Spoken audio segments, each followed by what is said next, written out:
Donc je vous remercie d'être tous présents, je remercie l'ensemble des citoyens d'être présents à ce rassemblement du 7 avril. Le 7 avril, c'est la journée mondiale de la santé et elle est née au moment où on a mis en place l'Organisation mondiale de la santé, c'est-à-dire en 1948.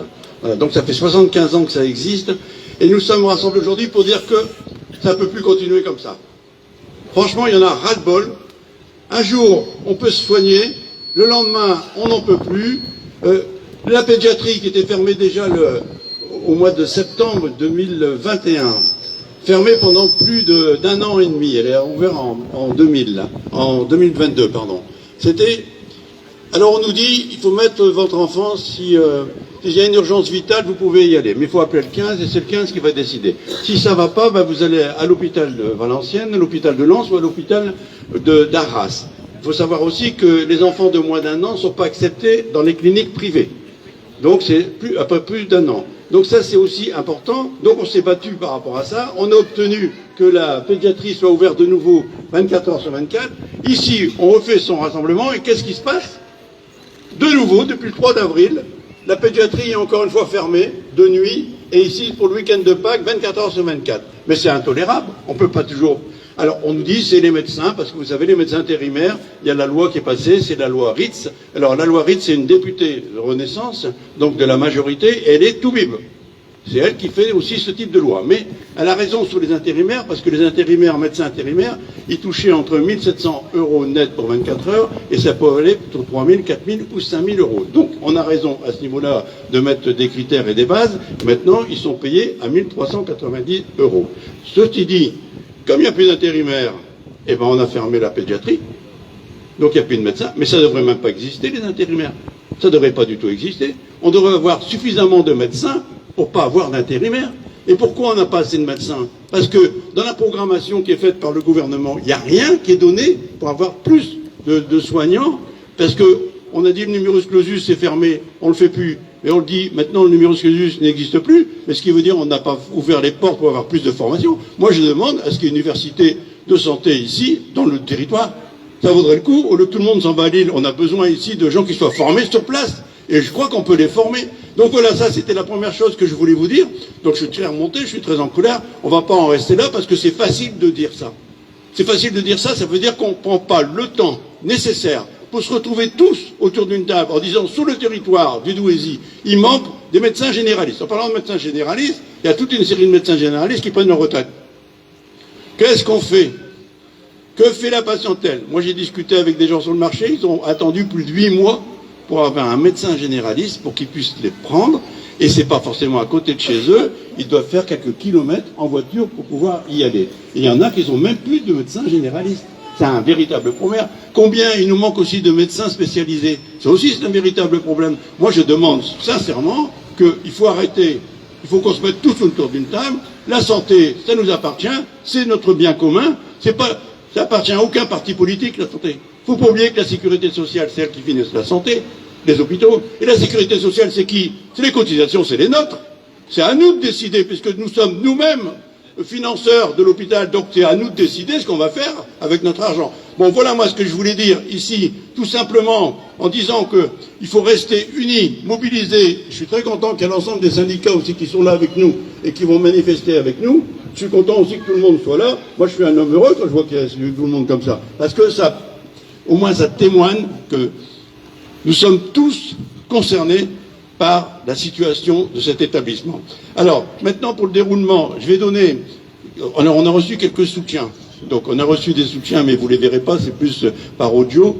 Donc, il y a eu le docteur Christophe Prudhomme, urgentiste à Bobigny, en Seine-Saint-Denis, et qui est le porte-parole de l'Association des médecins urgentistes de France. Et ensuite, on aura le témoignage également en soutien de Madame Michèle Flon, la présidente de la coordination nationale des comités de défense des hôpitaux et maternités de proximité. Donc, on va écouter le premier témoignage, qui est celui de Christophe Prudhomme. Alain Brunel et l'association Mon Hôpital, Ma Santé, Ma Bataille, il est essentiel aujourd'hui que la population se mobilise car les professionnels de santé ne peuvent seuls défendre le système hospitalier. Quand ils font grève, ils mettent un badge et ils vont manifester sur leur temps de repos. Or, nous sommes face à une opération de destruction de notre système de protection sociale. Aujourd'hui, il y a une focalisation sur la question des retraites, mais l'hôpital et le système de santé est aussi attaqué parce que la logique de M. Macron, c'est de basculer vers le système marchand, tout ce qui peut l'être dans le système de protection sociale. Ce sont des centaines de milliards. Et il est clair que les prédateurs du grand capital souhaitent s'accaparer ces richesses. Donc on est face à une situation où nous exigeons que la santé devienne un vrai service public dans le cadre de l'aménagement du territoire, avec une affectation des médecins là où sont les besoins. Ça nécessite une revalorisation de leur carrière et ça nécessite surtout que l'on fasse un choix. Il ne peut pas y avoir un secteur public et un secteur privé. Secteur privé qui aujourd'hui est honteusement favorisé par le gouvernement, que ce soit les hôpitaux, les EHPAD. Nous avons besoin effectivement d'une santé qui relève exclusivement du service public et financée exclusivement par la sécurité sociale. Avec la bataille des retraites, la bataille pour le système de santé est la même, c'est notre système de protection sociale. Et le système de protection sociale, ce sont nos cotisations sociales, c'est notre argent, c'est à nous de décider ce que l'on fait. Et il est inacceptable que M. Macron fasse basculer cet argent vers le business des fonds de pension, le business de ce qu'on appelle la silver economy avec les EHPAD et le business de la santé avec les cliniques privées et les assurances privées. Bonjour à toutes et à tous. Bravo pour votre mobilisation régulière pour votre hôpital. Bravo aux animateurs de l'association Mon Hôpital, Ma Santé, Ma Bataille. Bravo à Alain Brunel qui m'a demandé de dire ces quelques mots. Bravo à vous toutes et à tous. Le 7 avril, c'est la journée mondiale de la santé, l'occasion de dénoncer les inégalités de santé dans le monde et en France. L'occasion aussi de dénoncer la marchandisation de la santé. Il n'est pas normal de faire du profit sur la santé. Les inégalités de santé, vous savez de quoi on parle. Les indicateurs sont particulièrement mauvais dans les Hauts-de-France et plus encore dans le bassin minier. Et dans votre hôpital, on manque terriblement de moyens, avec en ce moment, par exemple, un fonctionnement intermittent des urgences pédiatriques. Il faudrait choisir le jour où le gamin tombe malade. C'est pas sérieux. Mais c'est sous une forme ou sous une autre, comme cela dans tous les hôpitaux. Et en ce moment, le gouvernement, dans le plus grand silence, alors que l'opinion publique est à juste titre préoccupée de la réforme des retraites, le gouvernement manigance pour fermer de nouveaux services. Et tout cela pour faire des économies. En fait, retraite, santé, hôpital, c'est la même chose. C'est la sécurité sociale mise à mal par des qui voudraient décider pour nous la part des richesses produites, la part de notre travail que nous voulons consacrer à la santé et à la retraite. Économie, manque de professionnels, cela va mal à l'hôpital, cela va mal en ville, et partout il y a des mobilisations. À la coordination nationale des comités de défense des hôpitaux et de maternité de proximité, nous essayons de donner de la visibilité à toutes ces mobilisations locales pour faire monter l'exigence de solutions, pour montrer que partout il y a une exigence populaire d'une autre politique de santé. Nous travaillons aussi à élaborer et faire connaître des solutions. Il faut augmenter les moyens financiers des hôpitaux, bien sûr. Mais ce n'est pas suffisant, car les décennies d'austérité ont conduit au manque de professionnels, et cela devient le prétexte. Il faut porter l'exigence de former des professionnels en nombre, l'exigence de démocratiser les études de médecine avec une nouvelle fac, pourquoi pas une dans le bassin minier, avec un salaire pendant les études en échange d'un engagement de service public. Ça améliorerait la répartition des médecins dans tous les territoires. Et puis tout de suite, il faut arrêter la fuite des professionnels hors de l'hôpital, en rapprochant la venue des médecins entre public et privé, en revalorisant le personnel hospitalier et surtout en lui redonnant sa raison d'être, rendre service. Et cela suppose de changer les modes de gestion à l'hôpital pour que le but soit l'humain et non la rentabilité de l'hôpital. Bravo à vous toutes et tous pour votre mobilisation.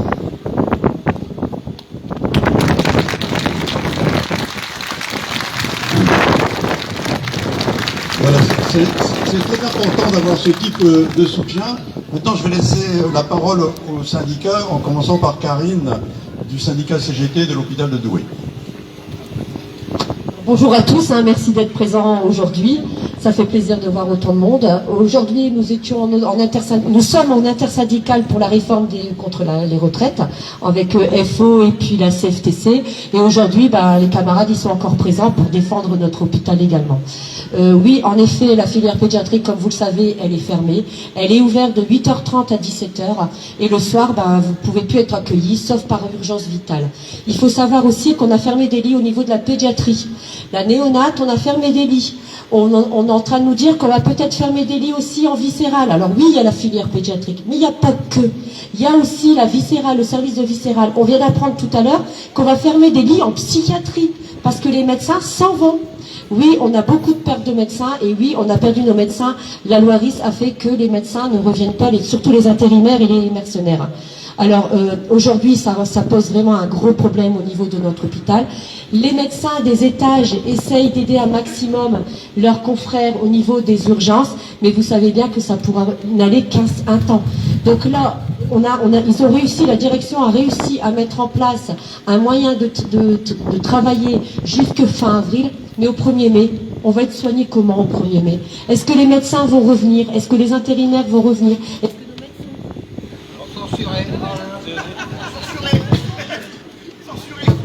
Est-ce que les médecins vont venir?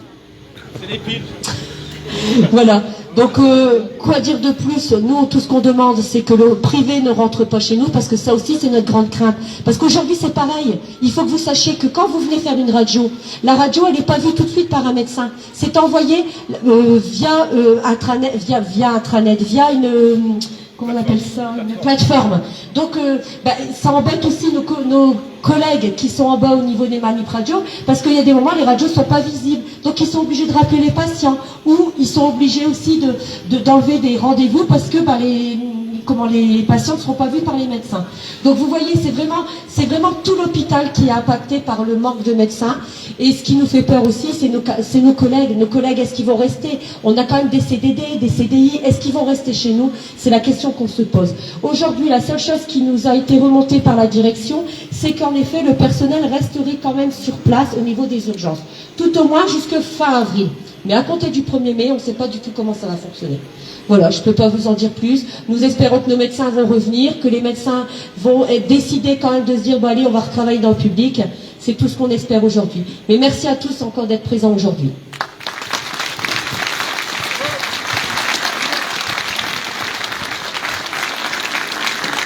Il y a quelqu'un de la CFTC qui veut dire un mot. Voilà. Pardon.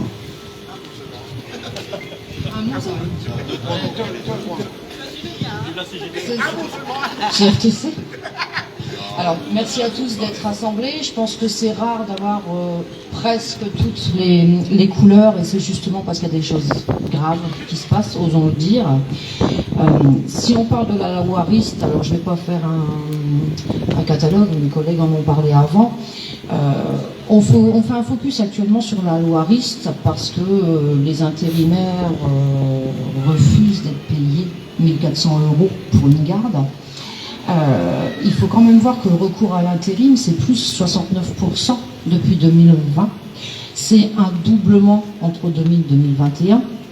Mais est-ce qu'on ne pourrait pas se poser la question, plutôt que de dire ils refusent d'être payés à ce tarif-là, c'est pourquoi on doit avoir autant recours à l'intérim? Parce que s'il y a plus 69% sur une ou deux années, c'est bien qu'il y a un problème quelque part. Et si on avait des métiers du soin, un réel service public, une réelle attractivité des métiers du soin, ça y est, la parole, il y a plus d'un mot, ça y est. On n'en serait peut-être pas à avoir autant recours à l'intérim. Je pense que ce qu'il faut entendre, ce que ce gouvernement doit entendre, c'est que ce n'est pas des mesurettes qui doivent être mises en place, mais que si on veut refaire revenir les médecins et garder nos équipes paramédicales, parce qu'avec des médecins seuls, vous ne faites rien, il faut offrir des conditions décentes de travail, alors certes de salaire, mais là on est préoccupé par le montant des intérimaires, mais quand est-ce qu'on parle du montant des paramédicaux, donc des salaires constants des catégories C, des catégories B, des catégories A, quand vous voyez que le montant d'une garde d'intérim, c'est l'équivalent quasiment d'un salaire de catégorie C, mais excusez-moi, mais moi ça me fait bondir. Donc à quand un vrai service public de qualité, et à quand des vrais profession attractive du soin qui vont faire revenir les gens. Parce que si les gens partent, c'est pas parce qu'ils n'aiment plus les soins, c'est parce que leur métier il est tellement difficile, et c'est pas seulement de l'argent, hein, c'est des conditions de travail. Les gens sont des pions, il n'y a plus assez de monde, on les déplace. Là, on n'est plus à faire un travail.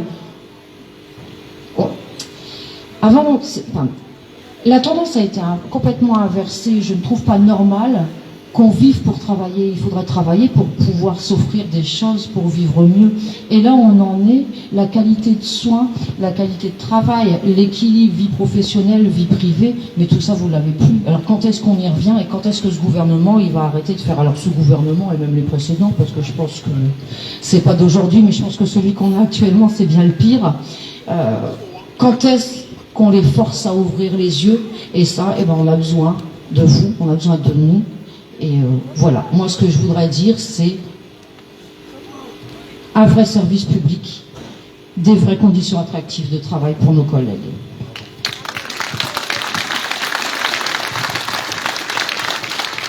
Et voilà, je passe la parole à la représentante de Force ouvrière.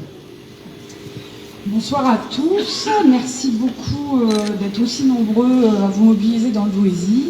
Je ne vais pas revenir sur ce que mes collègues des syndicats ont dit, ils l'ont très bien fait, mais moi je vais juste vous dire que déjà il y a 5 ans on était déjà en alerte, on avait déjà alerté, il y avait eu les Gilets jaunes qui avaient déjà aussi alerté, qui avaient mené quand même un combat à l'extérieur. Aujourd'hui on est dans d'autres professions qui sont mobilisées comme les pompiers, comme les infirmières il y a quelques années de ça. Aujourd'hui, on en est à la réforme des retraites. Que va faire le gouvernement encore et encore pour amenuire et précariser les personnels, les personnes, le travail?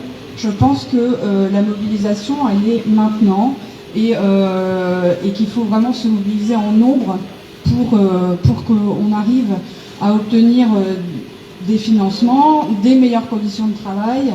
En effet, on a parlé de fermeture des lits, etc. On en voit les effets aujourd'hui qui s'intensifient. Et ce qui est vraiment inquiétant, c'est qu'il y avait déjà de la précarité il y a des années en arrière, et qu'aujourd'hui, on se demande ce que vont devenir ces personnes qui étaient déjà précarisées. Et il va y avoir de nouvelles personnes qui vont encore se rajouter là-dessus. Les médecins, comme vous le disiez, au niveau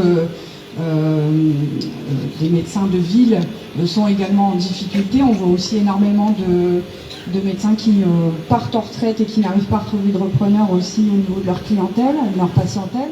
Donc il y a vraiment un réel problème au niveau de la santé. Et on en paye les conséquences aujourd'hui et ce n'est pas terminé. Donc je pense qu'il ne faut vraiment pas lâcher. Et il faut continuer à se mobiliser toujours plus pour un meilleur avenir et une meilleure santé pour tous. Voilà. Merci. Je vais céder la parole au docteur Delannoy qui travaille ici à l'hôpital de Douai. Bonjour, je me félicite de ce rassemblement. Je voulais intervenir pour dire, pas répéter ce que les autres ont dit, mais pour alerter, parce que je pense que ça va encore s'aggraver, mais à un niveau qu'on n'a jamais vu. Comment dire? Il faut savoir que cette année, le budget militaire a augmenté de 28 milliards, l'an passé plutôt, de 28 milliards à 44 milliards. Et pendant ce temps-là, le budget de l'hôpital a une augmentation au PLFS de 3,3%. Que dans les 6 années qui viennent, le budget militaire va augmenter de 33% par an. Donc, ça veut dire encore moins de budget pour toutes les fonctions publiques. Hein? Parce que si on prend de l'argent, si on donne de l'argent quelque part, c'est pour le retirer ailleurs. On en aura encore moins pour l'hôpital. On est passé, je peux vous lire, hein, le PLF, le projet de programmation militaire là, qui se discute en ce moment à l'Assemblée nationale, il y a la chose suivante. Des nouveaux dispositifs juridiques demandent aux entreprises civiles de mettre leur capacité de production et leurs ressources humaines au service de la production d'équipements militaires, en identifiant les normes dont on pourra nous passer durant la crise, une augmentation du temps de travail, de faire appel à des outils dérogatoires, ce qui permettrait que permettraient les conventions collectives. Bon, ils sont en train de discuter de tout ça à l'Assemblée nationale. Hein, et ça veut dire, tout ça, ça veut dire qu'ils sont... ils ont encore moins de budget pour l'hôpital. Alors, je ne parlerai pas des problèmes moi, je parlerai aussi des problèmes de médecins. Aujourd'hui, un jeune médecin ne peut plus travailler comme moi je travaillais. D'ailleurs, moi j'ai pris ma retraite en tant que médecin de ville. J'ai été remplacé, j'ai eu la chance de trouver 2 remplaçants pour me remplacer moi. Sachez qu'ils n'ont pas repris toute ma clientèle. Et comment dire, ils ne veulent plus travailler comme moi je travaillais. Ils veulent des horaires, comment dire, normal, humains, je dirais presque. Et donc on a un problème, il manque de médecins, parce qu'aujourd'hui, quand j'ai été formé comme médecin, il y avait 700 médecins qui sortaient de la fac de vie. Aujourd'hui, il y en a 450. Donc chaque année, il manque 250 médecins. Chaque année. Et ça va se renforcer. Parce que, justement, les jeunes médecins ne veulent plus travailler autant, en plus. Donc, ce problème, il ne sera pas solutionné dans les années qui viennent, ce manque de médecins. Le seul moyen de solutionner en urgence, c'est de, comment dire, de faire appel à... Il y a 5000 médecins en France actuellement qui sont étrangers et qui ne peuvent pas exercer parce qu'ils n'ont pas les équivalences. Il y a moyen de faire passer ces 5000 médecins des équivalences pour qu'ils puissent exercer dans l'hôpital public. Maintenant, voilà. Mais en tout cas, je pense que cette situation va encore s'aggraver et, comment dire, s'il y a une troisième guerre mondiale, comme on peut le supposer, l'hôpital sera encore pris. Je me demande comment seront soignés les gens. Parce que la priorité, ça ne sera plus les cancers, ça ne sera plus ça sera autre chose. Donc, je pense qu'on est dans une situation très inquiétante et qu'il faut réagir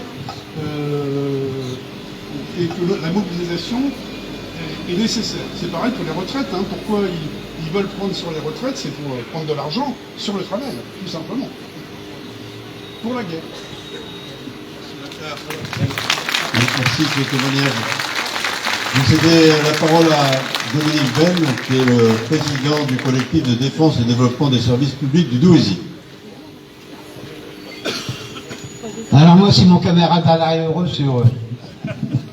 C'est heureux, mais je suis en colère en même temps. Je suis en colère parce que quand je regarde dans le pays, tout le monde se bagarre pour son hôpital public. Tout le monde se mobilise. De la droite à la gauche. Sauf qu'elle est responsable de cette situation. Comme ici à Douai.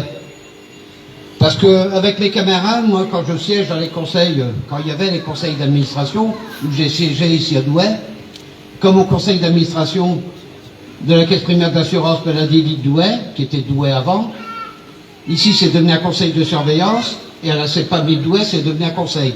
Il n'y a plus de pouvoir, il n'y a plus rien.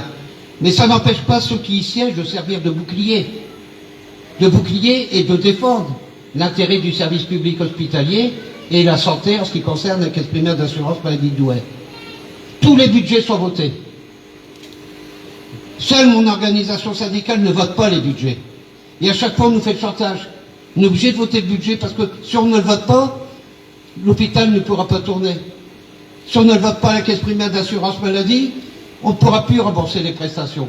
Mensonge. On dirait on a l'habitude des mensonges maintenant en France. Hein. Même avec les retraites, on est dans le mensonge permanent. Mais à un moment donné, toutes ces personnes, tous ces élus, à l'exemple des camarades ici, Alain et Jacques, qui mènent un combat depuis longtemps pour notre hôpital, qui joignent les actes aux paroles, qui se mobilisent avec nous, avec les personnels, que ce soit les médecins, jusqu'aux infirmières, jusqu'au personnel de nettoyage, parce qu'eux aussi ils jouent un rôle important. Ben, eux, ils peuvent continuer à se mobiliser. Mais continuons à dire on défend notre petit hôpital public. En ne dénonçant pas les projets de loi de financement de la sécurité sociale qui deviennent des projets de loi. En dénonçant pas le fait qu'on fait faire des économies à l'hôpital public pour faire des économies à la caisse primaire d'assurance maladie ou la caisse nationale d'assurance maladie. Eh bien, on ment aux gens. On ment aux gens, on ment aux usagers, on ment aux travailleurs, on ment à la population. Alors moi, ce que je souhaite aujourd'hui, c'est de refaire vivre ceux qui ont créé tout ça. Et j'ai envie de reprendre avec vous, pour pas être trop long, et je félicite le personnel hospitalier pour son dévouement. Parce que si l'hôpital public fonctionne encore, c'est grâce à leur dévouement. Alors j'ai envie de dire, de reprendre une expression des résistants de la première heure, qui ont déclaré en 2004, créer, c'est résister. Résister, c'est créer. Nous sommes une force de proposition, une force de lutte. Alors avec vous, mes chers amis, mes chers camarades, créons et résistons.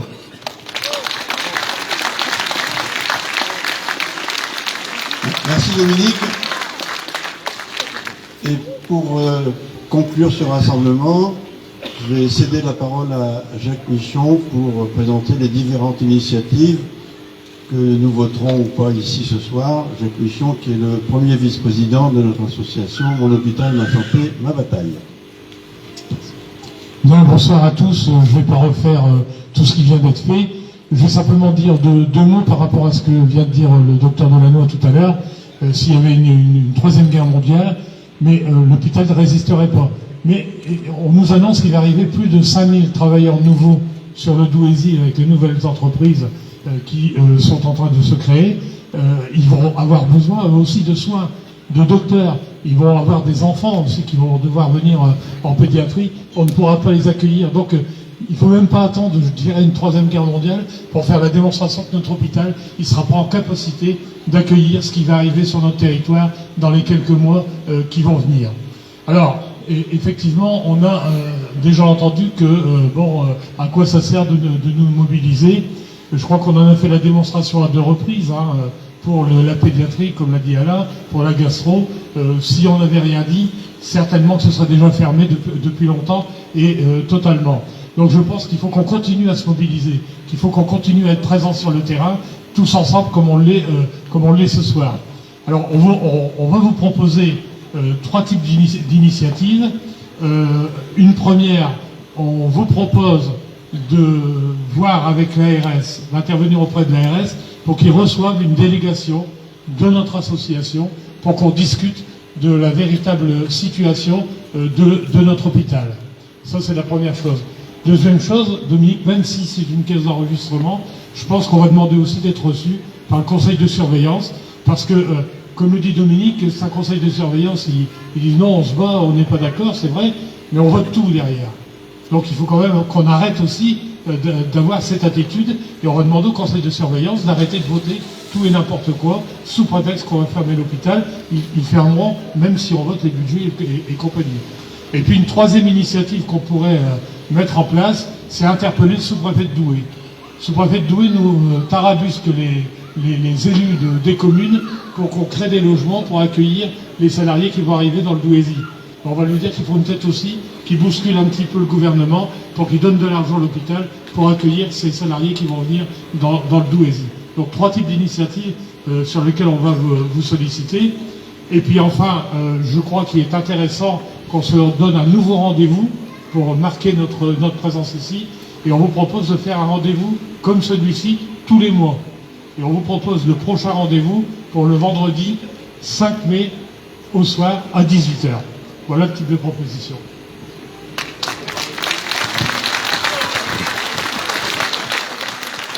Bien, on est d'accord avec les propositions de Jacques? Tu vois, Jacques? Bon, c'est un bon rassemblement, il faut qu'on continue. Dominique l'a soulevé, c'est vrai, c'est les soignants qui tiennent à bout de bras l'hôpital. Mais les soignants, ils en ont marre. Ils sont fatigués, ils sont éreintés, ils n'en peuvent plus. Il leur faut des moyens humains et matériels avant que tous les services ne ferment. On a parlé de la gastro, on peut parler aussi de radiologie, on peut parler aussi d'anesthésie, parce qu'il va en manquer. Il y a des opérations qui sont reculées actuellement, parce qu'il n'y a plus assez d'anesthésie. Donc ça commence aussi à bien faire tout ça. Et moi, sincèrement, il faut qu'on tape sur la table parce que on peut pas toujours accepter qu'il manque de médecins parce que aujourd'hui il y a la loi RIC, etc. Eh ben, on n'a qu'à faire un plan de formation important, on n'a qu'à pousser les murs, on n'a qu'à essayer de réfléchir parce que les différentes statistiques, vous savez, ils disent que jusque 2030, à partir de 2025 ou 2026, jusque 2030, tous les médecins généralistes qui partiront en retraite ne seront pas remplacés. Il n'y aura plus aucun médecin. Alors on va se satisfaire de ça? on va dire, non, les patients peuvent se soigner. Non, parce que l'hôpital public, c'est son rôle. Ses valeurs, c'est d'accepter tout le monde, quelle que soit la situation sociale, quelle que soit la personne, quelle que soit sa pathologie, c'est ça qui est important, il faut qu'il puisse être soigné. Moi, je suis très content d'être avec vous. On va continuer à râler à l'ARS, à la direction, au sous-préfet, et on se retrouve le 5 mai. Bravo!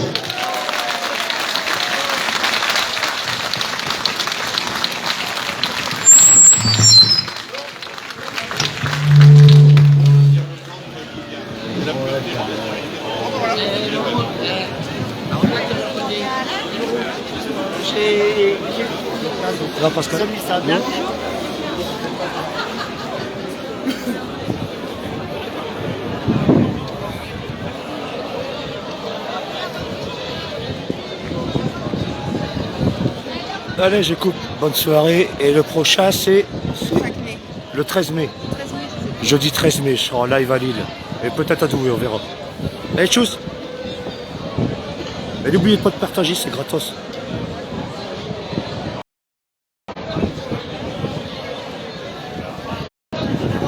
Robert, un petit coucou avant que je coupe. J'ai les jaunes de Ferrin. Et où? Ah d'accord. Allez, bonne soirée tout le monde.